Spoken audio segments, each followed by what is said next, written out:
Hey everybody, welcome to another movie review. I'm Skydiv. So I had the privilege to go see this great movie yesterday, Spider-Man Far From Home, and off the bat, I loved it. Now, is it going to be my favorite Spider-Man movie overall? I'm going to have to see it one more time before I make that decision, but I'm starting to lean towards that way that this is my favorite Spider-Man movie. Now, let's start with obviously the actors: Jake Gyllenhaal, Samuel L. Jackson, Tom Holland. So basically, Tom Holland is reprising his role as Spider-Man. He does a great job. He's the Peter Parker I see. He's the Spider-Man I want.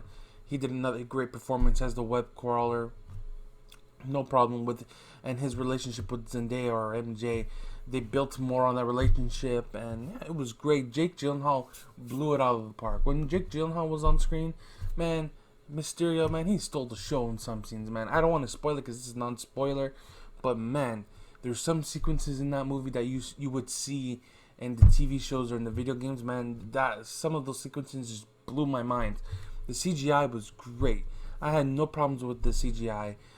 You can tell when it was CGI. They could have had it like polish it a little bit more, but it's okay. It fit. There was no problems with it.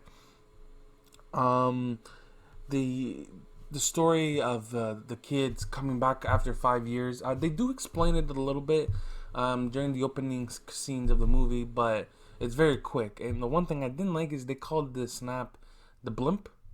So everybody just disappeared. You could see some cam footage of that, but it's very quick. If you're not paying attention, you'll miss it.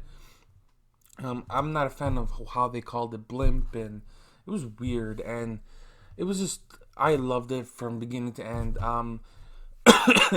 If you liked Spider-Man: Homecoming, you're gonna love Far From Home. If you hated Homecoming, I don't know how you'll react to Far From Home. Most likely, you won't like it if you didn't like Homecoming. So that's that. I just want to talk about Mysterio for a second. I never thought in a million years we would get Mysterio on the big screen. I fell in love with Mysterio during the 1990s Spider-Man comics that Fox was producing.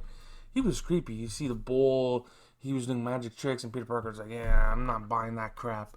And he's just a magic, and he's like Doctor Strange magic, but he's technically an illusionist, and the direction they took Mysterio in this movie was phenomenal. Like we all knew in the trailers, don't trust Mysterio. I'm from another Earth. Blah blah blah.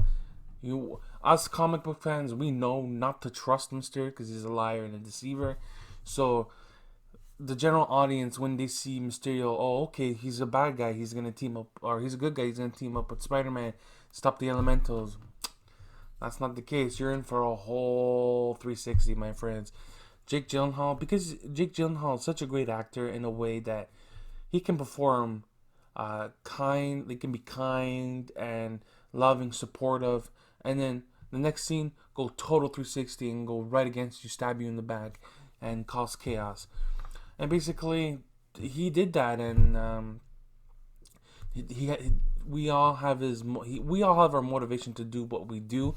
Mysterio had his motivation. I don't want to spoil it, but let's just say Tony Stark created a lot of enemies when he was alive.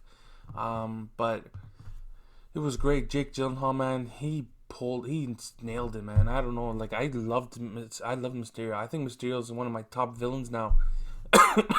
I think he's gonna be above Doc Ock and above the Vulture for me because he was great. And the twist at the end, wow! I'm gonna do a separate video for that. So just make sure you guys stay for the post-credit scene for Spider-Man: Far From Home.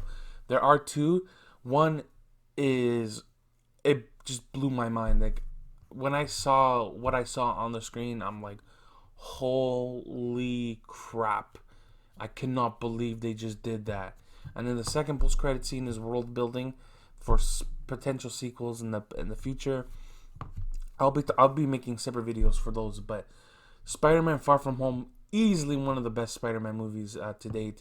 Marvel Sony did a great job to end the Infinity Saga, the end Phase 3 and begin Phase 4. So that first post-credit scene is gonna have a lot of ripple effects for Spider-Man at for Phase 4. So I can't wait to see what they do with that. overall, I love Jake Gyllenhaal. I love Tom Holland. I didn't like the teenage romance. I know Spider-Man likes the girl and blah blah blah. I'm not a fan of those teen love stories. It's just, when I was in high school, I didn't care for that either. My only that's my only thing I didn't like about the movie was their back and forth. Oh, I know you're Spider-Man. Oh, I like you. Blah blah blah. That's the one thing I excuse me. That's the one thing I didn't like.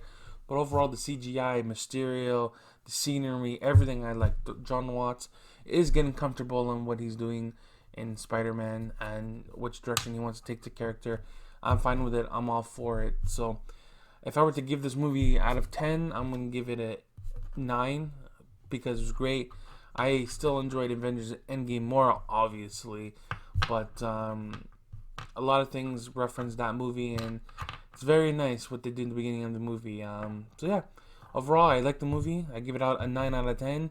So stay tuned. I'm going to be doing a post-credit scene video, so that's going to contain spoilers. So if you don't want to see what's going on, stay away from the channel for at least a couple of days until you see the movie. Alright guys, see you soon.